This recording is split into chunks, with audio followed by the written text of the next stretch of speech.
안녕하세요. 오늘도 사연 살롱을 찾아주셔서 감사합니다. 올해 6학년 1반이 된 여성이에요. 학창시절 문학소녀였던 저는 한때 소설가가 되는 게 꿈이었어요. 책을 좋아해서 밤마다 아버지한테 전기세 나간다, 불 꺼라! 이 소리를 밥 먹듯 들으며 살았죠. 그랬던 제가 마지막으로 소설책을 잡아본 게 언젠지 기억도 안 날 정도로 생활에 찌들어 살게 된 건 남편을 떠나보낸 32 겨울부터였어요. 고등학교 수학 교사였던 남편은 제 고2 때 담임 선생님이기도 했어요. 교사가 되고 처음 부임한 학교가 제가 다니던 여고였고 저희 반이 남편이 처음 담임을 맡았던 반이었죠. 남편은 학생들한테 인기가 좋았어요. 젊고 잘생긴 데다 총각이었으니까요. 남편 책상에는 늘 편지와 선물들로 가득했고 그 중에는 제 것도 있었죠. 저 역시 남편을 짝사랑한 소녀 중 하나였거든요. 하지만 선생과 제자의 사랑은 금기였기에 마음을 드러낸 적은 없어요. 가슴에 품은 사랑이었죠. 그러다 남편을 이성으로 만나 사귀게 된 건 졸업하고 2년이 지나서였어요. 고등학교를 졸업하고 동사무소에서 일하던 저는 예비군 훈련 통지서 문제로 동사무소를 찾아온 남편과 재회를 하게 되었어요. 저를 먼저 알아본 건 남편이었어요. 선자, 양선자 맞지? 야, 이런 데서 다시 만나게 되네. 난 네가 책을 좋아해서 글 쓰는 일을 하지 않을까 했는데 여기 있었구나. 아무튼 반갑다. 남편은 오랜만에 만난 김에 맛있는 걸 사주겠다며 퇴근 후 보자고 했어요. 그래서 남편을 따라 중국집에 가서 짜장면과 탕수육을 먹게 되었죠. 짝사랑했던 남자 앞에서 짜장면을 먹으려니 여간 고역이 아니더라고요. 조심히 먹는다고 하는데도 짜장면 양념이 자꾸 입가에 묻는 바람에 신경이 쓰여서 입으로 들어가는지 코로 들어가는지 모르겠더라고요. 그런 내 마음도 모르고 남편은 어찌나 맛있게 먹던지 입가에 시꺼먼 양념이 잔뜩 묻었지 뭐예요. 꼭 아이처럼요. 학생 때는 어렵게만 보이던 남편은 교복을 벗고 밖에서 만나고 보니 그저 평범한 20대 후반 남자일 뿐이었어요. 그 모습을 보니 그 또한 좋더라고요. 그날 이후 남편은 퇴근 시간에 맞춰 종종 동사무소로 저를 찾아왔어요.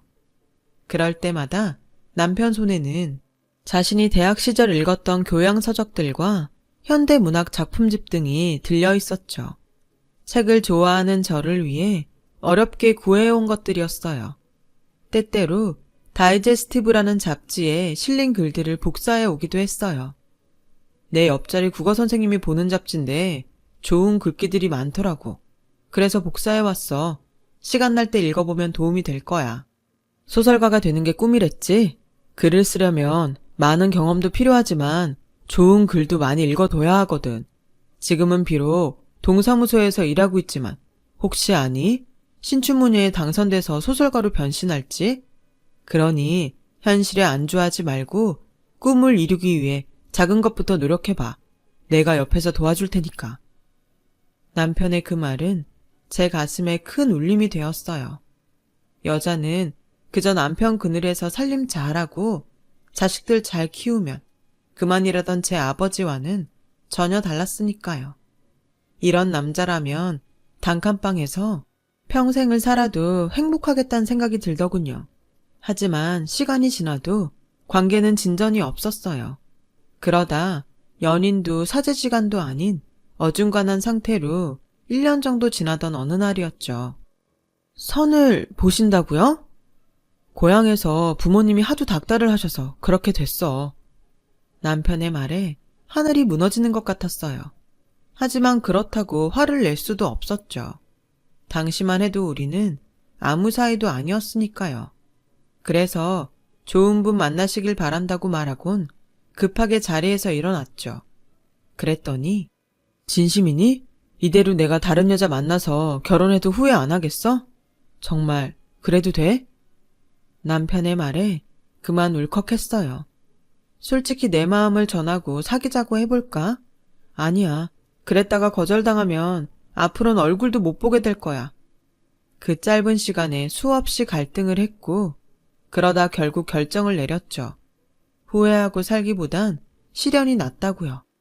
당연히 안 괜찮죠. 그렇다고 제가 뭘 어쩌겠어요. 우리가 사귀는 사이도 아닌데.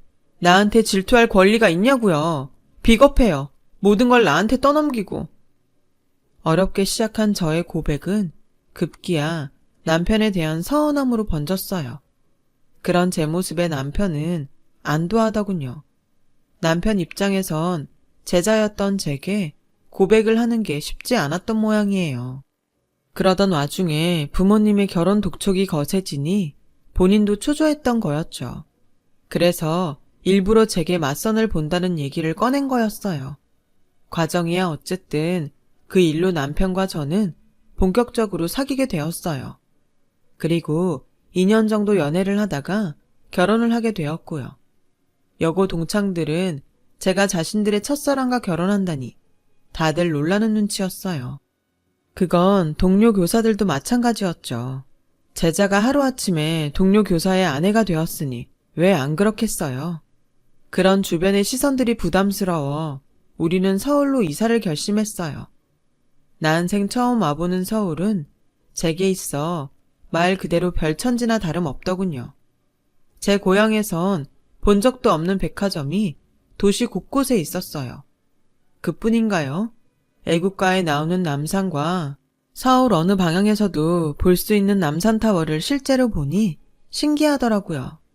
하지만 서울살이가 좋기만 한 건 아니었어요. 교사의 박봉으로 살기엔 물가도 높고 인심도 야박했거든요. 가족도 친구도 하나 없는 곳에서 제가 믿고 의지할 사람은 오직 남편뿐이었죠. 그래서 전보다 더 남편한테 기대고 살았는지도 모르겠네요. 서울로 이사를 오고 얼마 뒤 저는 첫애를 낳았어요. 아들이었죠. 그동안 저를 탐탁치 않게 여기시던 시부모님도 손자를 낳았다고 하자 그제야 며느리 대접을 해주셨어요. 하지만 그만큼 참견도 많아졌죠. 친정 엄마가 없는 저는 낯선 곳에서 혼자 가사와 육아를 하려니 모르는 것도 많고 힘에 부치는 일도 많았어요. 주변에 물어볼 사람도 잠시 애를 봐줄 사람도 없었으니 더욱 그랬죠. 그나마 다정한 남편이 퇴근 후 가사며 육아를 많이 도와줘서 버텨냈어요. 그리고 4년 뒤 둘째 아들이 태어났고 돌을 막 넘긴 시점에 저희 가정에 시련이 불어닥쳤어요. 퇴근길 만원 버스에 올랐던 남편이 교통사고로 세상을 떠났거든요. 그날 아침 오늘따라 유독 동태찌개가 생각난다길래 주인집 아주머니한테 작은 애를 맡겨두고 시장에서 동태를 한 마리 사들고 왔어요. 막 대문을 들어서려는데 안채에서 주인집 아주머니가 달려나오더라고요. 성민 엄마, 어떡해. 자기 시장 간 사이에 경찰서에서 연락이 왔는데 이 내가 아저씨가 교통사고를 당해서 많이 다쳤나 봐. 애들은 내가 봐줄 테니까 얼른 병원으로 가봐. 어서. 그 말을 듣고 들고 있던 생선 비닐을 팽개치곤 그대로 병원으로 달려갔어요. 도착해보니 응급실엔 사고로 실려온 버스 승객들로 인산인해를 이루고 있더라고요. 그런데 그 어디에도 제 남편의 모습은 보이지 않았어요. 그때였죠. 간호사가 남편 이름을 대며 보호자 맞냐길래 그렇다고 했더니 저를 한쪽으로 데리고 가더라고요. 그렇게 간호사를 따라갔는데 남편은 이미 싸늘한 주검이 되어 있었어요.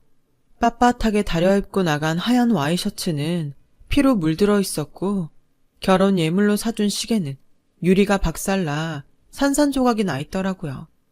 제가 남편의 얼굴을 확인하려고 남편 얼굴을 덮고 있는 흰 천을 들추려는데 간호사가 사체 훼손이 심하다며 말렸어요. 저는 차마 남편의 얼굴도 확인하지 못한 채 자리에 주저앉아 울다가 정신을 잃고 말았죠. 이후 무슨 정신으로 장례를 치렀는지 기억도 안 나요. 시어머님이 당신 아들 잡아먹었다며 머리채를 잡았던 것도 나중에 주인집 아주머니를 통해 전해 듣고 알았을 정도니까요. 장례가 끝나자 시어머니는 다시는 제 얼굴을 보고 싶지 않다시며 영 끊고 살자고 하더군요. 결혼하고 다음 해 아버지까지 세상을 떠나신 탓에 저는 주변에 비빌 언덕 하나 없이 두 아들과 함께 세상에 내던져졌어요. 하지만 슬퍼할 겨를도 없었죠. 5살 큰애와 젖먹이 애를 데리고 당장 먹고 살아야 했으니까요. 경력도 없고 기술도 없는 애 엄마를 받아줄 곳은 어디에도 없었어요. 그래서 궁여지책으로 했던 일이 학교 앞 떡볶이 장사였어요. 어린 애들을 옆에 끼고 있어야 해서 남의 집 일은 하기 힘들었거든요. 그나마 큰애가 국민학교에 들어가고부터는 파출 일도 다닐 수 있었죠. 엄마 대신 큰애가 지 동생을 보느라 고생 많았어요. 지도 어린데 동생까지 떠맡았으니 얼마나 힘들었겠어요. 둘째한테도 미안한 마음뿐이죠. 한창 엄마 손이 필요한 나이인데 제대로 돌봐주지 못했거든요. 그래도 큰애는 짧게라도 아빠 사랑을 받고 자랐지만 둘째는 그조차도 못 받고 자랐으니까요. 그래서일까요? 자라면서 둘째는 사고도 많이 치고 정학도 몇 번이나 당했는지 몰라요. 1년이면 서너 번은 제가 학교에 불려가서 자식 잘못 키워 죄송하다고 고개를 숙여야 했죠. 결국 둘째는 고등학교 2학년 때 학교를 그만뒀어요. 반면에 큰애는 어릴 때부터 바르고 공부도 잘해서 늘 자랑거리였어요. 학원이며 과외 한번 시켜준 적 없는데 아빠를 닮아 수학을 잘해서 대학도 명문대 공대에 들어갔죠. 큰애야말로 개천에서 난 용이었어요. 자기가 빨리 취직해서 돈을 벌어야 엄마 고생이 끝난다고 기를 쓰고 공부해서 졸업도 하기 전에 대기업에 척하니 붙을 정도였으니까요. 둘째도 뒤늦게 정신을 차렸는지 카센터에 취직해 자동차 정비 기술을 배우기 시작했고 많지는 않지만 제게 생활비라고 손에 쥐어주곤 했어요. 영영 정신 못 차리고 살 줄 알았던 녀석이 제 밥벌이라도 하게 되니 저는 그걸로 됐다 싶더라고요. 그러다 지금은 자신과 비슷한 처지의 여자를 만나 살고 있어요. 결혼은 자신들이 돈을 모으면 그때 하겠다고 하더군요. 아직 혼인신고도 안 한 처지지만 저한테 살갑게 어머님이라고 부르며 며느리 노릇을 톡톡히 하고 있죠. 이렇게 아들 둘이 다 제 몫을 하고 살게 되니 이제 큰애만 제 짝을 찾아주면 부모된 도리는 다 하는 거다 생각하고 있답니다. 그래서 일도 줄이고 요즘엔 아는 형님 소개로 건물 청소 일을 다니고 있어요. 새벽 5시에 나가서 오후 3시까지 일을 하는데 중간에 점심시간이랑 쉬는 시간이 길어서 정작 일하는 시간은 6시간 정도에 불과해요. 건물주가 인심이 좋은지 월급도 인근에서 제일 높고 새 건물이라 일이 수월해서 다들 노리는 자리라더군요.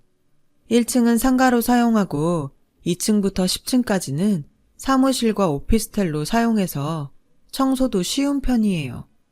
주 5일 근무에 월차 1번, 빨간 날은 다 쉬니 얼마나 좋은지 몰라요. 게다가 4대 보험까지 되고요. 지금까지 다니던 직장 중 최고였죠. 그런데 이 좋은 직장 때문에 아들과 갈등을 빚게 될 줄 누가 알았겠어요. 사건의 시작은 큰아들이 결혼할 여자가 생겼다며 집에 데려오기로 하고부터였어요. 맏며느리 드릴 생각에 신이 나서 전날부터 대접할 음식을 준비하고 집 안팎으로 청소까지 싹 해놓았죠. 상까지 차려놓고 애들을 기다리는데 그런데 오기로 한 시간이 지나도록 소식이 없지 뭐예요. 그래서 집 앞에 나가봤는데 글쎄 골목에서 큰애랑 웬 여자가 말다툼을 하고 있더라고요. 기가 막혀. 자기네 집에 어려운 건 알고 있었지만 이런 산동네 판잣집에 사는 줄은 정말 몰랐어. 더럽고 냄새나서 잠시도 이 동네에 있고 싶지 않아. 그냥 날 잡아서 밖에서 보면 안 돼? 이런 집에서 만든 음식 나 못 먹어. 아, 비위 약한 거 자기도 알잖아. 그럼 밥은 안 먹더라도 엄마한테 인사라도 드리고 나오자. 여기까지 왔는데 어떻게 그냥 돌아가? 음식 다 차려놓고 기다리고 계실 텐데. 그러니까 얼굴이라도 비추고 나오자. 내가 이렇게 부탁할게. 응? 우리 집 사는 꼴이 마음에 안 들어 집에도 안 들어오겠다는 애한테 두 손 싹싹 빌어가며 애걸을 하는 큰애를 보니 피가 거꾸로 솟았어요. 그러면서도 한편으론 이게 다 무능한 내 탓이란 생각이 들어서 가슴이 미어지더군요. 그래서 조용히 발길을 돌리려는데 느닷없이 둘째가 나타나선 지 형한테 달려들지 뭐예요. 이게 무슨 개소리야. 더러워서 우리 집 밥을 못 먹어? 형, 제정신이야? 어떻게 이런 여자를 집에 데려올 생각을 해? 엄마한테 미안하지도 않아? 혹시 이 여자한테 책 잡힌 거 있어? 그래서 이렇게 빌빌대는 거냐고. 그런 거 아니면 당장 헤어져. 나 이런 여자 형수로 못 모시니까. 어머, 이 사람이 자기 동생이야? 고등학교 잘려서 카센터에서 일한다는? 이보세요. 아무리 못 배웠어도 초면에 이러는 거 아니죠. 형수로 못 모셔요? 잘 됐네요. 나도 그쪽 시동생으로 받아들일 생각 없으니까. 성훈아, 그만해. 형수한테 그게 무슨 말버릇이야? 내가 이 사람 잘 달래서 들어갈 테니까 너 먼저 집에 들어가서 엄마한테 우리 좀 늦는다고 말씀드려. 어서. 싫어. 그런 거는 형이 직접 엄마한테 얘기해. 난 저 여자랑 한 집에서 밥 먹을 생각 전혀 없으니까 둘이 들어가든 말든 알아서 하라고. 둘째는 성질을 내며 돌아갔어요. 그제야 큰애는 예비 며느리와 차에 올라 둘이 한참 얘기를 나누더군요. 결국 그날 예비 며느리는 집에 오지 않았어요. 큰애는 새벽녘이 돼서야 술에 잔뜩 취해 들어왔더군요. 딱 봐도 여자가 잘 사는 집 딸 같던데 기울어지는 형편 탓에 그동안 큰애가 마음고생이 많았던 모양이에요. 그런데다 둘째까지 나서서 기름을 부었으니 속이 오죽하겠어요. 며느리감을 보고 서운한 마음이 들었던 것도 사실이지만 그보다는 내 새끼가 마음에 상처를 입지 않을까 그게 더 걱정이 되더라고요. 다음 날 출근해 보니 다들 며느리감에 대해 한마디씩 물었어요. 전날 며느리감이 집에 온다고 직장에 얘기를 했던 탓이었죠. 차마 지난밤 일을 말할 수 없어서 예쁘고 착하다고 했더니 축하해 주는데 마음이 먹먹해지더군요. 그래서 얼른 자리를 피해 제가 맡고 있는 층으로 올라가는데 마음이 심란해서 일도 손에 안 잡히더라고요. 그래서 창가에 서서 한숨을 쉬고 있었는데 백발이 성한 남자가 다가와 말을 걸지 뭐해요. 아이고, 그래서야 땅이 꺼지겠습니까? 항상 밝은 얼굴로 다니시더니 오늘은 무슨 일로 그렇게 한숨을 쉬십니까? 저를 아세요? 남자는 건물을 오르내리며 저와 종종 마주쳤었다고 하더라고요. 혹시 무슨 일이 있냐고 묻길래 결혼 앞둔 아들 걱정에 그런다고 했더니 자기는 철없는 딸 때문에 걱정이라고 하더군요. 처음 본 사람이었지만 서로 자식 걱정을 하다 보니 참 많은 얘기를 나누게 되었어요. 그 남자는 일찍 아내와 사별하고 혼자 딸을 키우고 살았는데 돈 버느라 바빠 신경을 못 쓴 탓에 딸이 세상 물정도 모르고 철이 없다고 하더군요. 그런데 딸이 결혼을 하겠다고 남자를 데려온다는데 마음이 심란하다나요? 딱 제 심정 같더라고요. 그날 그렇게 대화를 나눈 뒤로 건물 복도에서 만날 때마다 우린 인사를 건네며 자식들 근황도 묻곤 했어요. 그렇게 몇 달이 지났을까요? 큰애가 상견례 날짜를 받아왔더라고요. 아직 제대로 며느리 인사도 못 받는 상황에 상견례라니 아니다 싶었어요. 그래서 상견례 전에 밖에서라도 한번 얼굴을 보자고 했더니 마지못해 그러자고 하더군요. 그래서 약속 당일 부랴부랴 일을 마치고 건물을 나서려는데 글쎄 예비 며느리가 아는 얼굴이랑 팔짱을 끼고 엘리베이터에서 나오지 뭡니까? 바로 일전의 백발 남자였어요. 그제야 철없는 딸이 있다는 말을 했던 게 떠오르더군요. 사돈 사무실이 있는 건물에 CM이가 청소부로 있다는 게 걸려서 나도 몰래 몸을 숨겼어요. 그런데 마침 건물로 들어오던 아들과 정면으로 마주쳤지 뭐예요. 그런데 그 순간 아들 녀석이 고개를 휙 돌리곤 절 외면하더라고요. 그리고는 예비 며느리랑 장인이 있는 쪽으로 달려갔어요. 장인한테 살갑게 인사를 하며 아들은 두 사람을 데리고 도망치듯 건물을 빠져나갔어요. 순간 온 몸이 굳어서 한 발자국도 움직이지 못하겠더군요. 자식이 외면할 정도로 그렇게 내가 창피한 존재인 건가 싶어서 눈물이 나더라고요. 그래서 로비에 놓인 의자에 앉아 눈물을 훔치고 있었는데 아들이 왔더라고요. 조금 전의 일을 사과하려나 보다 싶어 얼른 눈물을 닦아냈는데 글쎄, 엄마, 청소일 한다는 데가 여기야? 아, 정말 나한테 왜 이래? 설마 아버님하고 안면 있는 건 아니지? 말해봐. 서로 얼굴 아냐고.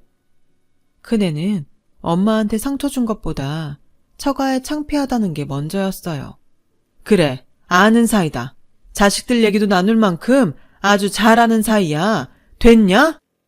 제 말에 아들은 세상을 다 잃은 것처럼 실망하는 표정이었어요.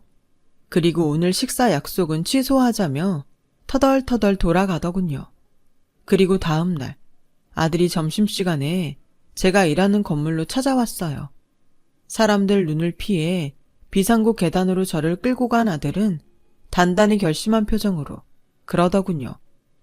엄마, 화정이랑 얘기해봤는데 아무래도 이번 상견례는 안 하는 게 나을 것 같아. 아버님한테 엄마가 여기서 일하는 거 들키면 내 입장이 곤란하거든. 그리고 일단 여기 일 그만둬. 장인 건물에서 엄마가 청소부로 일하는 거 밝혀지면 곤란하니까 오늘 당장 그만둔다고 해. 알았지? 그러게 왜 이런 구질구질한 일을 하고 다니고 그래. 쪽팔리게. 뭐? 쪽팔려? 네가 모르는 모양인데 이 직장이 지금껏 엄마가 일했던 곳 중에서 제일 좋은 직장이야. 그동안 엄마는 더한 일도 하면서 너 대학 공부까지 시켰어. 그런데 이제와 이런 엄마가 쪽팔려?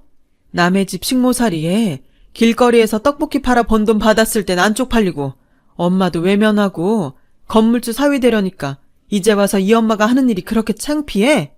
여기 청소부로 일하는 건 그렇게 창피하다고? 에라 이 썩을 놈아. 내가 이런 꼴 보자고 그동안 그 수모를 당하면서도 너 뒷바라지 한 줄 알아? 돈 많은 처가에 들어가는 게 네 엄마보다도 더 중요한 거냐고. 그런 거라면 이참에 아이 인연 끊자. 나 창피하다는 아들 나도 싫다. 내가 해주는 음식 더러워서 못 먹겠다는 며느리도 싫고 다 싫다. 엄마, 그런 말이 아니잖아. 여기만 아니면 다른 어디라도 상관없어. 그러니 내 말대로 해줘. 그럼 더는 요구 안 할게. 일 그만두면 사돈이 날 못 알아본다든? 상견례는 안 한다 쳐도 결혼식은 어쩔 거야? 엄마 알아볼까봐 결혼식도 안 하고 넘어갈 거냐고? 그러자 큰애가 머뭇거리며 말했어요. 결혼식 꼭 와야겠어? 그냥 아프다고 둘러대고 불참하자. 아니면 그때 해외여행 보내줄게. 그깟 결혼식 성훈이 때 참석하면 되잖아. 결혼식이 뭐 대수인가? 그때였어요. 위층에서 발소리가 들리더니 사돈이 걸어 내려왔어요. 자네 그걸 말이라고 하는가? 내 딸년도 정신머리가 없지만 자네도 제정신은 아니구만. 자네 키우느라 손에 지문이 닳도록 일한 부모한테 그게 할 소린가? 명문대 나와 대기업에 다니면 뭐하나? 인성이 화장실 쓰레기통보다 더러운데 이 결혼 없던 걸로 하세. 아버님, 그게 무슨 말씀이세요? 전 단지 아버님이랑 엄마가 서로 불편하실까봐 마주치지 않는 게 좋을 것 같아서 그런 겁니다. 다른 뜻은 없었어요. 가난한 부모 창피해 결혼식도 오지 말라는 사람이 나중에 나 돈 떨어지면 나 몰랄 안 한다고 어떻게 보장하나. 난 자네 같은 달면 삼키고 쓰면 베는 인간은 내 집에 들이고 싶지 않아. 그리고 고용주로서 자네 어머님처럼 근면성실한 사람은 절대 내보낼 생각이 없네. 그러니 불편한 자네가 결혼을 포기하면 될 일이야. 더는 말하기 싫으니 그만 돌아가게.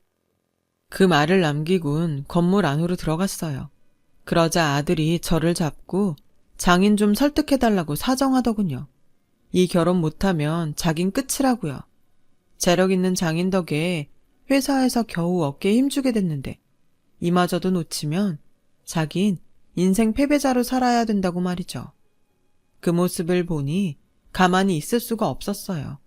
그래서 처음으로 아들 뺨을 쳤어요. 이놈아, 정신 차려. 이 인간이 인간 노릇을 못하는데 남의 돈으로 처바른다고 뭐가 달라져? 인생의 패배자? 지금 네 모습이 바로 인생의 패배자 모습이다. 돈 앞에서 부모도 버리고 자존심도 버리고 오로지 허세와 탐욕으로만 들들 끓는 네가 바로 인생의 패배자야. 난 그런 놈한테는 더는 먹이고 입히며 부모 노릇할 생각 없다. 그러니 잘난 너 혼자 잘 먹고 잘 살아. 다시는 내 집에 발들일 생각 말고 내 말 알아듣겠어? 그제야 큰애는 자기가 잘못했다며 두 손 싹싹 빌었지만 그걸로 화가 풀리지는 않았어요. 믿었던 아들한테 배신감이 너무 컸으니까요. 언제까지고 내 배 아파 낳은 자식과 등지고 살 수는 없겠지만 그래도 큰애가 인간다운 인간이 될 때까지는 부모 노릇을 파업할 생각입니다. 그래야 나중에 하늘에 가서도 남편한테 덜 미안할 것 같거든요. 지금까지 제 사연을 들어주셔서 감사합니다. 여러분은 부디 자식과 그런 일 없이 행복한 가정 꾸리시길 바랍니다. 여러분, 사연 댓글에 응원과 현명한 조언 부탁드려요. 좋아요와 구독은 저에게 큰 힘이 됩니다. 오늘도 좋은 일 가득하세요.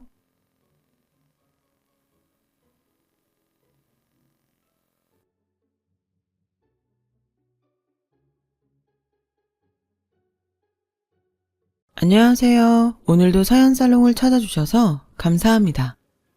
저는 30대 결혼 5년차 여자예요.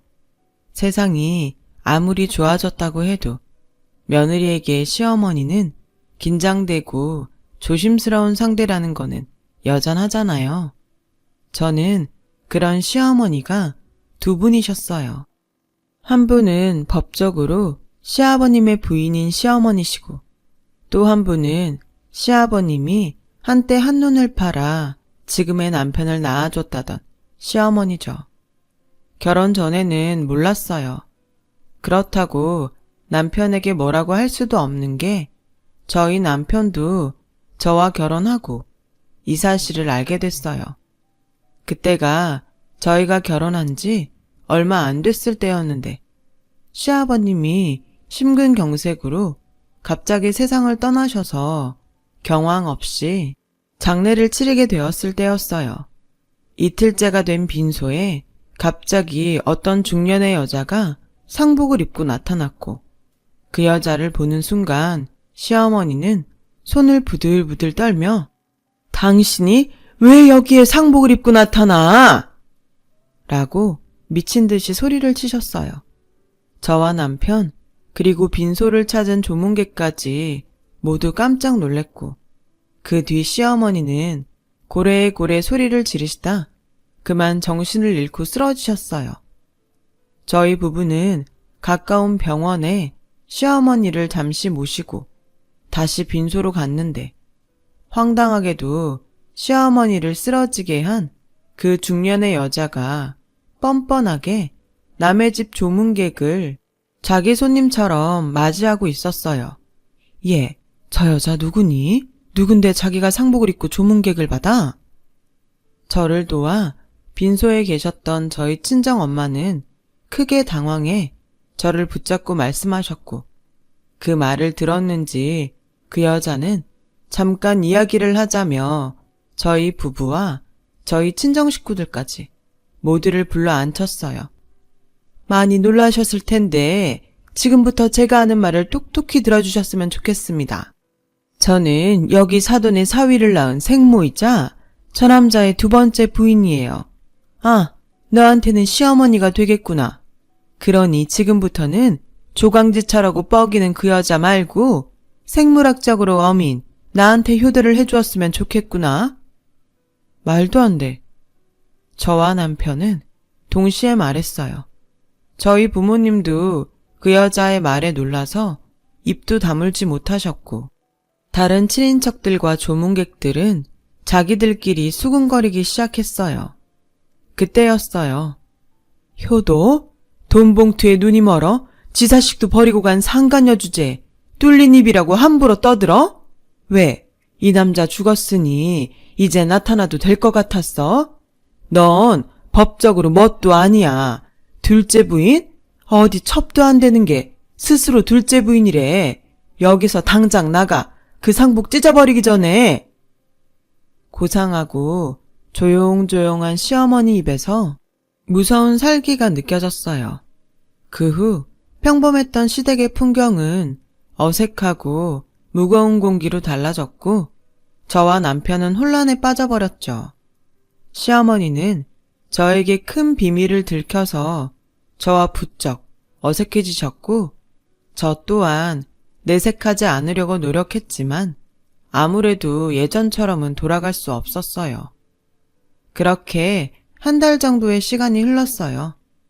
다행히 그때까지는 남편의 생모라고 주장하는 여자가 잠잠해져 표면적으로는 조금씩 안정을 찾아가고 있었어요. 하지만 저와는 다르게 시어머니는 시간이 흘러도 당신이 불편해서 더 이상은 안 되겠다며 어느 날 갑자기 회사에 있는 저에게 점심을 같이 먹자시며 저를 따로 부르셨어요. 저는 그때 예감할 수 있었어요. 시어머니가 당신이 평생 안고 왔던 그 비밀에 대해 저에게 자세히 이야기하려는 것을요. 그리고 제 예감은 틀리지 않았어요. 갑자기 밥 먹자고 해서 놀랐지. 내가 도저히 이대로 지내는 건 아니다 싶어서. 정말 너한테 미안한 것보다 창피하다. 이 이야기는 평생 너뿐만이 아니라 영훈이한테도 안 하고 싶었는데. 그렇게 시작된 시어머니의 이야기는 당신의 아픈 과거에서부터 시작되었어요. 지금은 돌아가시고 안 계시지만 시어머니의 시어머니인 시할머니는 그렇게 대를 잇는 것에 집착이 심하셨대요. 그런데 시어머니는 아들은커녕 딸도 낳을 수 없는 불임이셨고 시할머니는 그 사실에 집안의 대를 끊어먹은 물건이라며 자신이 주동하에 시어머니를 집에서 쫓아내려고 하셨대요. 그래도 용케 버티고 버텨 살다 보니 연로하셨던 시할머니는 당신이 갖고 있던 지병으로 세상을 떠나셨고 마침내 평온이 찾아와 그 즈음엔 아이라도 한 명 입양해 친자식처럼 키울 수 있으면 좋겠다고 생각하셨대요. 당시 시아버지는 지역사업으로 꽤 돈을 잘 버셨지만 집에는 소홀한 편이셔서 시어머니는 늘 외로웠다고 하셨어요. 하지만 그런 외로움도 잠시 웬 젊은 여자가 갑자기 갓 태어난 아이를 안고 나타났고 다짜고짜 시어머니에게 이 집 주인은 이 집 핏줄을 낳은 자기라며 시어머니에게 큰 소리로 나가라고 했대요. 네, 그 사람이 안고 있던 갓 태어난 아기가 저의 남편이에요. 시어머니는 황당하고 어이가 없어 시아버님을 불렀고 소식을 듣고 헐레벌떡 뛰어온 시아버님은 무지막지한 힘으로 당신의 내연녀를 밖으로 내치시며 큰 소리를 치셨대요. 내가 양육비는 줄 테니까 조용히 살라고 했지? 아니, 애도 못 낳는 저 여자가 뭐가 좋아서 조강지처로 데리고 있냐고. 애호적은 어쩔 건데 기어이 애비 없는 애로 살게 할 거야? 그럼 애만 두고 나가던가. 네가 바라는 게 그런 건 아니잖아. 어떻게든 애 팔아서 뭐라도 뜯어갈 심상 아니야? 사람을 뭘로 보고? 그래, 아니야. 그 순간 시아버지는 미리 챙겨온 돈 봉투를 냅다 던지셨대요. 절대 아니라고 하던 내연녀는 돈 봉투에 저절로 몸이 반응해 액수를 확인했다고 하더라고요. 선택해. 그거 갖고 영원히 나타나지 말던가 아니면 네 애 데리고 네 하고 싶은 대로 계속 하던가. 나야 집사람 데리고 다른 데로 이사 가면 그만이야. 시아버지의 단호한 말과 거액의 돈봉투로 내연녀는 정말 아무런 미련도 없이 그 자리를 떠났대요. 핏줄이 어쩌고 할 땐 언제고 자기 애도 그냥 버려둔 채로요. 시어머니는 밖에서 전부 들리는 두 사람의 대화에 마음이 산산조각 나서 바닥에 털썩 주저앉으셨대요. 그때 절망에 빠진 시어머니 눈에 자기 엄마가 자기를 버리고 간 줄도 모르고 방긋방긋 웃으며 베넷짓을 하는 어린 남편이 보였고 그 순간 그래 남의 애도 데려다 키우려고 했는데 이 집 핏줄이면 내가 못 키울 것도 없지. 그렇게 시어머니는 아기인 남편을 당신 손으로 키우기로 하셨대요. 그리고 아이를 안아든 순간 그 느낌과 그 기분은 정말 자신의 아이를 안은 기분이었다고 하셨어요. 그때 상황을 모두 수습했다고 여기는 시아버지가 집 안으로 들어오셨고 아이를 안고 있는 시어머니에게 당당하게 그 아이 이리 줘. 또 애 핑계 대고 나타나서 소란 일으킬 거 아니야. 아니면 당신이 어디 영화원이라도 데려다 주던가. 라고 말씀하셨대요. 평소에도 사람이 참 인간적인 정이 없다고 생각했는데 내연녀의 출연도 화가 나지만 뻔뻔한 시아버지의 태도에 시어머니는 없던 정도 뚝 떨어져 그동안 버티고 살았지만 이제는 헤어지고 싶다는 마음까지 들었답니다.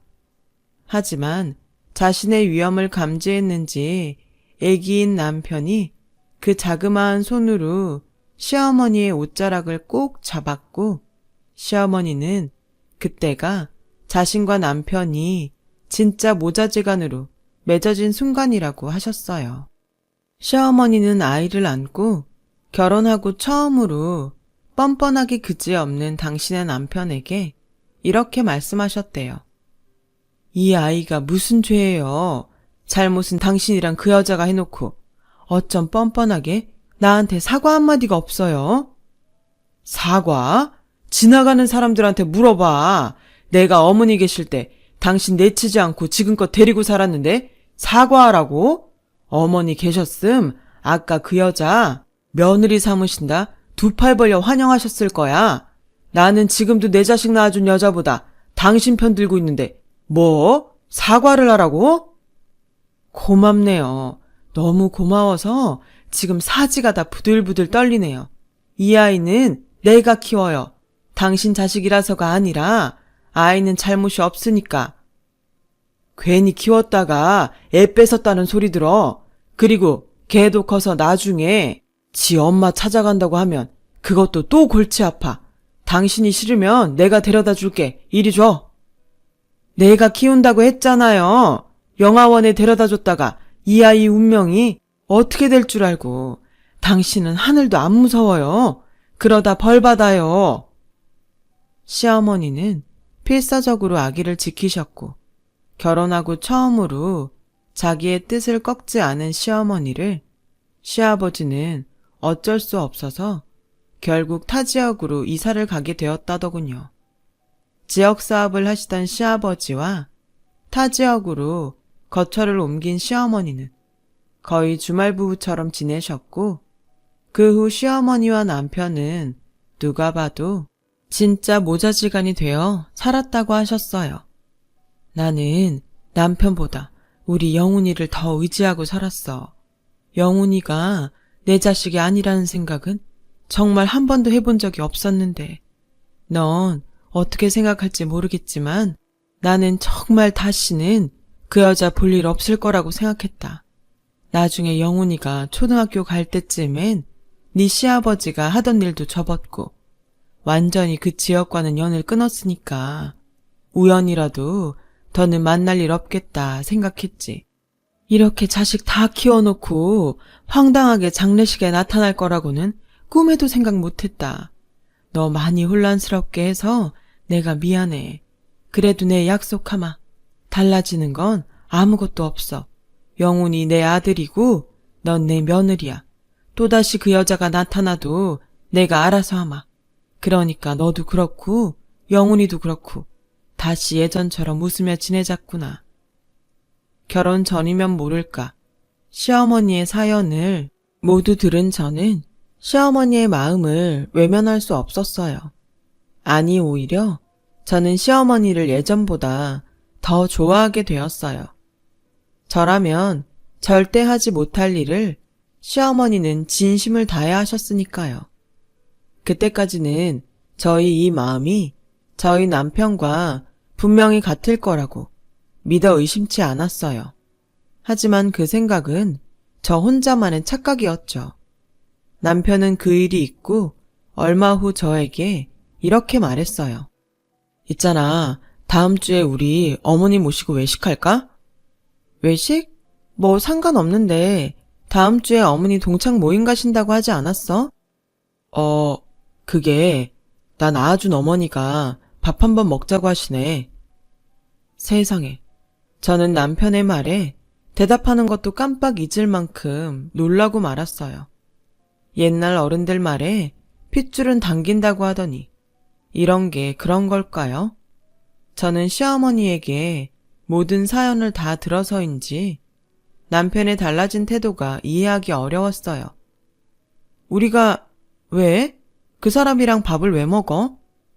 그래도 나 낳아주신 분이잖아. 당신도 들었잖아. 당신 낳아준 그 여자 돈 때문에 당신 버리고 간 여자야. 당신 지금 어머니 아니었으면 어떻게 됐을지 알 수 없어. 당신 지킨 건 지금껏 당신 키워주신 어머니라고. 나도 얼추 들었어. 그런데 버린 건 아니야. 자기가 잘못한 거야. 혹시 그 여자랑 따로 만났어? 남편은 제 말에 대답하지 못했어요. 하지만 얼머부리는 그 모습 자체가 저에겐 대답과 다르지 않았죠. 저는 흔들리는 남편을 보며 수도 없이 이건 아니라고 설득했어요. 하지만 딱 한 번만이라는 간절한 남편의 부탁에 저는 그래, 딱 한 번이야. 가서 당당하게 우리 시어머니는 한 분이라고 다신 연락하지 말라고 해야지. 다짐하고 식당을 예약했어요.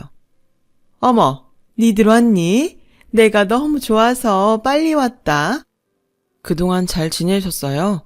전에 아프시다고 한 허리는 괜찮으시고요? 그게 뭐 금방 좋아지니? 수술을 받아야 좋아지지. 안 그래도 아까 병원에 다녀왔는데 빨리 수술하지 않으면 더 심해질 거라고 하더라. 그럼 빨리 수술하시죠. 그야 내가 돈이 없으니까. 아, 그거 제가... 자기야. 저는 황급히 남편의 입을 막았어요. 저의 그런 행동에 남편의 생모는 눈살을 찌푸렸고 기분 나쁘다는 듯 저에게 얘, 너는 남편 알기를 뭘로 하는 거니? 어디 하늘 같은 남편 입을 막아? 라고 하시며 저에게 정색하셨어요. 저희도 결혼한 지 얼마 되지 않아서 돈이 없어요. 직접 키우지 않으셔서 잘 모르실 수도 있는데 이 사람이 밑도 끝도 없이 마음이 약해요. 앞으로 돈에 관련된 이야기는 저한테 하세요. 알았다. 내가 뭐 너희한테 돈 달라고 하던? 기분 좋게 밥 먹으러 왔더니 기분만 상했구나. 어머니, 마음 푸세요. 이 사람이 아직 잘 몰라서 그래요. 내가 뭘 몰라? 그래, 아무도 얘기해주지 않았을 테니 내 간단히 얘기하마. 네 시아버지랑 난 혼인신고만 하지 못했지 부부였어. 그러다 얘를 낳고 어떻게 알았는지 지금 네 시어머니라는 여자가 나타나 아이를 뺏어갔다. 난 절대 뺏기지 않으려 했지만 이상한 남자들까지 동원해 나를 때리고 붙들고 꼼짝 못하게 하는 통에 어쩔 수 없이 애를 뺏겼어. 그리고 돈 봉투를 집어 던지더라. 얘 호적 문제도 있고 그냥 깨끗이 잊고 살라고. 나중엔 아이를 돌려달라고 부탁하러 갔는데 이사를 가고 사라진 후였어. 그러다 우연히 그 사람이 죽었다는 소식을 들었고 그래도 남편 마지막 가는 길은 제대로 인사하고 싶어서 갔다가 그 사단이 난 거야. 남편은 뭐가 그리 마음이 아픈지 눈물까지 글썽였어요. 하지만 저는 그 여자의 말을 믿지 않았고 그렇게 저와 남편의 생모는 남편을 사이에 두고 서로를 경계하는 사이가 되었어요. 당신, 우리 어머니한테 너무한 거 아니야? 당신이야말로 어떻게 사람 마음이 그래? 여태 길러준 어머니한테 죄송하지 않아? 감사해. 어떤 게 진실이든 지금까지 날 키워주신 건 맞으니까. 그렇다고 해서 날 낳아준 어머니를 모른 척할 순 없어. 그래서 기어코 그 여자 수술비를 주겠다는 거야? 자식인데 당연한 거 아니야? 와, 보통 아파도 괜찮다고 하는 것이 진짜 부모 마음 아닌가요? 어떻게 된 게 그 속이 빤하게 보이는데 이 남자는 자신의 생모라는 이유 하나만으로 이렇게 콩깍지가 단단히 씌일 수 있는 걸까요? 결국 남편은 자신의 카드로 그 여자의 병원비를 계산했어요. 물론 저 모르게 그 후로도 계속 만나 이것저것 지원을 했고 저는 남편의 카드값과 없던 대출금 내역을 발견해 그날 결혼하고 큰 싸움을 벌이게 되었어요.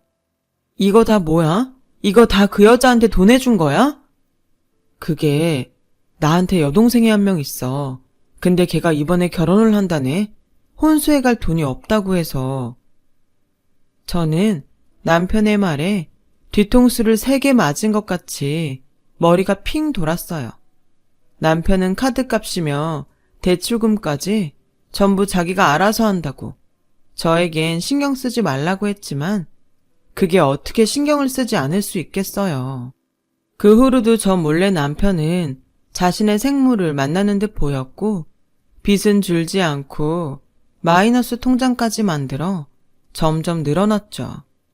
저는 저 혼자는 도저히 남편을 막을 수 없을 것 같아 시어머니를 찾아갔어요. 뭐? 너는 왜 그걸 지금 얘기하니? 저도 이 정도까지 휘둘렸을 줄은 몰랐어요. 영훈이 어디니? 어디에 있든 당장 오라고 해. 저는 시어머니의 말에 남편에게 전화를 걸었어요.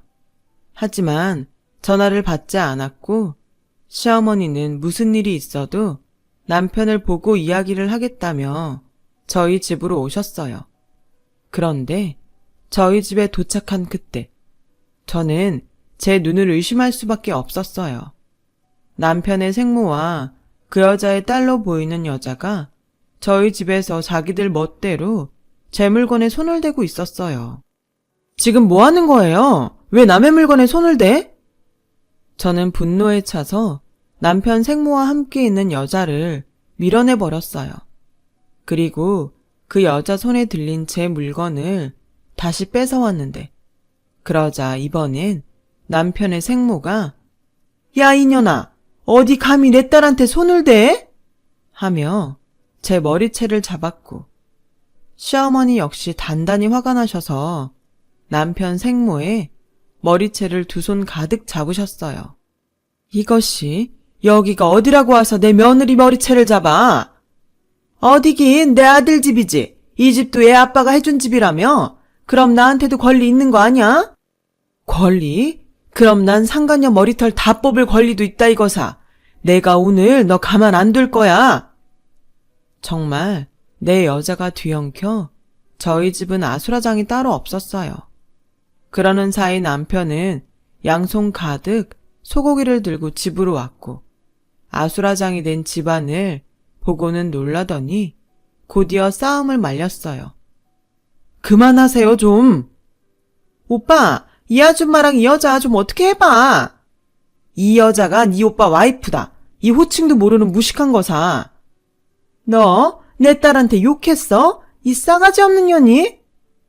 누가 내 며느리한테 함부로 싸가지 없대. 이 상간년이? 어머니, 지금 당장 저희 엄마한테서 떨어지세요. 안 그러시면 저 다신 어머니 안 봅니다. 남편의 그 말은 시어머니에게는 비수가 되었고 저에겐 충격으로 다가와 남편이 바라던 대로 싸움은 끝이 났어요. 뭐? 너 지금 뭐라고 했니? 당신 미쳤어? 누가 당신 엄마야? 예, 아무리 내가 버부르는 남이라고 해도 네 남편 낳아준 사람이다. 너는 어쩌면 그렇게 한결같이 나를 무시하니? 맞아. 이 여자 진짜 해도 너무해. 남편은 자기가 정리하겠다며 자신의 생모와 여동생을 집으로 돌려보냈어요.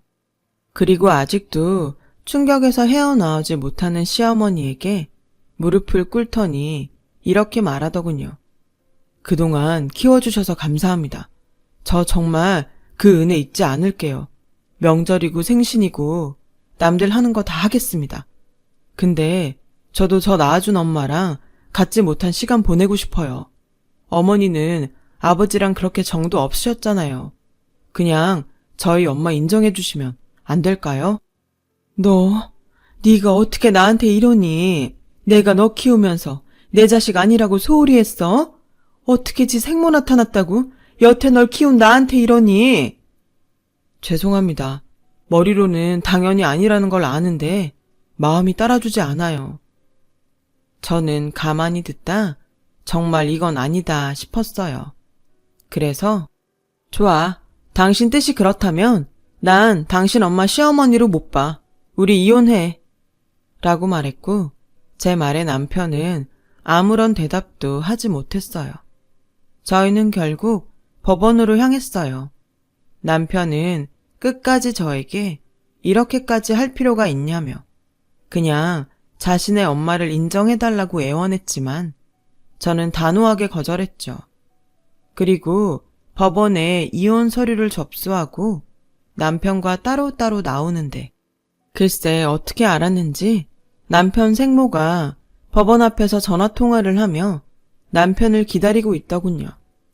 저는 그의 생모에게 마지막으로 퍼붓고 싶어서 다가갔어요. 그런데 그 여자의 통화 소리에 저는 발걸음을 멈추고 말았어요. 그리고 떨리는 손으로 핸드폰을 꺼내 통화 소리를 녹음하며 조용히 그 여자에게로 갔어요. 야, 이젠 지랄 맞은 며느리년도 끝이야. 누가 당신 아들 아니랄까봐 효자라니까. 내가 지 낳아준 생모라고 하니까 나한테 완전히 충성하는 것 봐. 그땐 화나서 당신이 나 몰래 낳아온 애랑 팔자 좀 고쳐보려고 했는데 그때도 한 건 해주더니 완전히 당신 아들 복덩이야. 아니 돈덩인가? 그 집 팔고 걔 직장 좋으니까 대출 좀 더 받으면 난 뭐 됐고 그 다음엔 당신 아들이니까 당신 마음대로 해. 아, 시간 됐다. 끊어. 저는 온몸이 떨렸지만 침착하기 위해 버텼어요. 그리고 지금 막 나오는 듯 걸어갔고 저를 보자 그 여자는 눈살을 찌푸리며 이제 다 끝났네. 너도 나도. 다신 엮이지 말자. 라고 말하더라고요. 저는 약오를 하고 일부러 그러게 막상 진짜로 서류까지 제출하고 나니까 마음이 좀 그렇네요. 아무래도 이혼까지는 좀 오바였나 봐요. 제가 알기로는 지금이라도 번복할 수 있다고 하던데 라며 자극했죠. 제 도발에 남편의 생모라 우기는 여자는 도끼 눈은 하고 자기를 놀린다며 자기의 주특기인 제 머리채를 잡았어요. 저는 이때가 기회다 싶어 여자의 머리채를 잡으며 머리카락을 한 움큼 뽑았고 그렇게 머리가 산발이 돼서 집으로 향했어요. 창피한지도 모른 채 저는 집에 도착해 남편의 칫솔과 아까 한 움큼 뽑은 그 여자의 머리카락을 들고 태어나 처음으로 유전자 검사를 의뢰했죠. 그날 저녁 남편에게 일단 서류는 제출했지만 정말로 이혼할지는 조금 더 생각해 보겠다고 했어요. 남편은 아무것도 모르고 저에게 고맙다고 했어요. 아마도 제가 자기의 뜻을 받아들이기로 했다고 착각한 듯 보였죠. 저는 검사 결과가 나오기까지 시간을 벌기 위해 마음이 좀 풀린 척 연기를 했고 남편에게서 제가 이혼을 보류한다는 남편의 생모는 약이 바짝 올라 회사며 집이며 찾아와 횡포를 부렸어요. 그날은 기다리던 등기가 온다고 해서 집에서 우체국 직원을 기다리고 있는데 남편의 생모라 우기는 여자가 우체국 직원보다 먼저 저희 집에 들이닥쳤어요. 이젠 자기 집처럼 비밀번호를 누르고 집 안으로 들어오는 여자를 보고 어찌나 기가 차던지 여자는 저에게 다짜고짜 소리쳤어요. 너 정말 나 환장하는 거 보고 싶어 그러냐? 내 아들 그만 등쳐먹고 떨어져. 이 거머리 같은 게 당장 이혼하고 나가라고. 등쳐먹은 게 누군데 그래요? 내가 내 마음으로 이혼 안 하겠다는데 뭐가 잘못됐어요? 왜? 제가 있으면 뭐가 방해되고 막 그래요? 뭐? 나 참 기가 막혀서? 난 너 싫다. 며느리로 절대 받아들일 수 없어. 너도 나 CM이로 싫잖아. 우리 서로 기운 빼지 말고 깨끗하게 남남으로 살자니까. 그렇게 저는 남편의 생모라 우기는 여자와 실랑이를 벌였고 그 사이 남편은 남편대로 시어머니는 시어머니대로 저희 집에 순차적으로 도착했어요.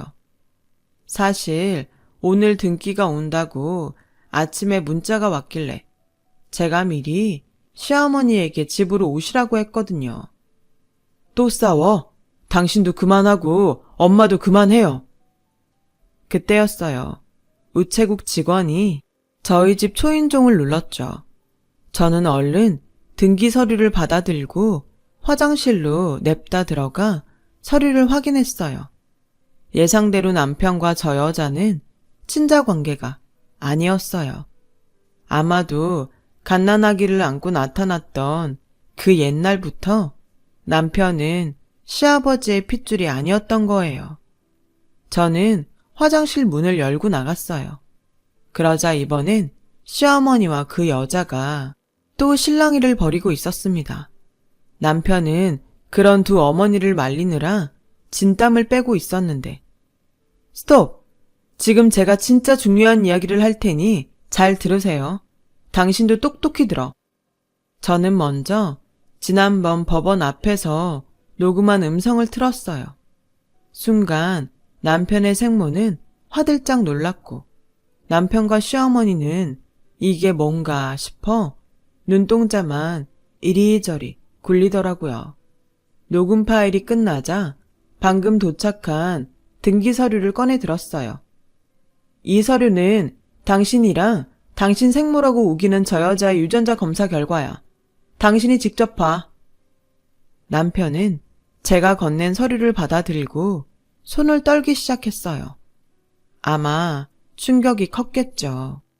남편의 손에서 떨어진 검사 결과지를 받아든 시어머니 역시 충격은 이만저만이 아니셨어요.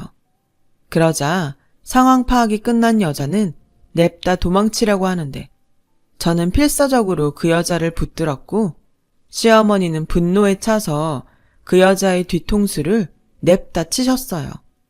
저는 그 길로 경찰서로 가서 여자를 사기죄로 고소했고 여자는 잘못했다며 저와 시어머니에게 무릎을 꿇고 손이 발휘되도록 싹싹 빌었어요. 내가 죽을 죄를 지었어. 제발 한 번만 용서해주면 안 될까? 저기 사모님 저 좀 봐주세요. 먹고 살려고 그랬어요. 오죽하면 애를 데리고 제가 거길 갔겠어요. 제발 며느님 좀 말려주세요. 내가 미쳤어? 하마터면 우리의 인생 망칠 뻔했는데 내가 당신을 왜 봐줘? 그냥 그때 돈 봉투나 받고 떨어지지. 뭘 더 뜯어내려고 나타나서 애 가슴에 대못을 박아. 앞으로 우리 애는 어떻게 살라고? 시어머니는 충격의 넋을 놓고 있는 남편을 보고 울기 시작하셨어요. 이 순간에도 속았다는 사실보다 남편이 받은 충격이 더 가슴 아픈 시어머니셨어요. 그런 큰 소동을 겪고 남편은 시어머니 보기가 죄스러워 앞으로 볼 수 없을 것 같다고 했어요. 시어머니는 남편의 말을 듣고 사람이 작정하고 속이는데 어떻게 안 속고 배기냐며 오히려 충격받은 남편에게 잘못이 없다고 위해 주셨어요. 그리고 시어머니는 난 네가 누구의 핏줄이든 상관없다. 남의 애도 자기 자식처럼 키우는 세상인데 난 아마 처음부터 그 사실을 알았어도 널 기꺼이 내 자식으로 키웠을 거야. 그때 넌 분명히 내 아들이 될 운명이었어. 난 그걸 느꼈고 아주 감사한 마음으로 널 키웠다. 어머니, 정말 죄송해요. 제가 어머니한테 그러면 안 되는 건데 제가 배은망덕했어요. 저 같은 건 버려져도 싸요. 어머니 그냥 저 미워하셔도 되고 원망하셔도 됩니다. 내가 왜 내 귀한 아들한테 그런 짓을 하니? 됐다. 지금 네 마음만으로도 난 다 용서할 수 있다. 그러니 그만해. 네가 그러면 그럴수록 어미 마음은 찢어지는 거야. 남편은 끝내 시어머니의 말에 어린 아이처럼 엉엉 울었어요. 저도 얼마나 울었는지 몰라요. 정말 엄마라는 존재는 어떤 것에도 비유할 수 없을 정도로 대단하다는 걸 그 순간 느꼈어요. 그 일이 벌써 3년 전의 일이네요. 지금 남편과 시어머니는 둘도 없는 모자지간으로 제가 다 질투가 날 정도로 잘 지내고 있어요. 저는 지금 임신 8개월에 접어들어 회사에도 미리 육아휴직을 내놓은 상태인데 시어머니는 그런 저를 돕고 싶다고 하셔서 합가를 생각하고 있어요. 남들은 시어머니와 함께 사는 건 추천하지 않는다고 하던데 저는 오히려 시어머니 같은 엄마가 되고 싶어 함께하는 그날을 손꼽아 기다리고 있답니다. 그래서 요즘 저희 친정엄마가 사부인에게 딸을 뺏겼다고 자주 삐치시곤 해요. 큰 고비를 어렵게 넘어온 우리 가족, 앞으로는 서로 사랑만 하며 오랫동안 행복하기를. 그리고 누구보다 저희 시어머니가 가장 많이 행복하기를 저는 바라고 또 바랍니다. 지금까지 저의 긴 사연 들어주셔서 고맙습니다. 늘 지금의 저희 가족처럼 행복하시길 바랄게요. 여러분, 사연 댓글에 응원과 현명한 조언 부탁드려요. 좋아요와 구독은 저에게 큰 힘이 됩니다. 오늘도 좋은 일 가득하세요.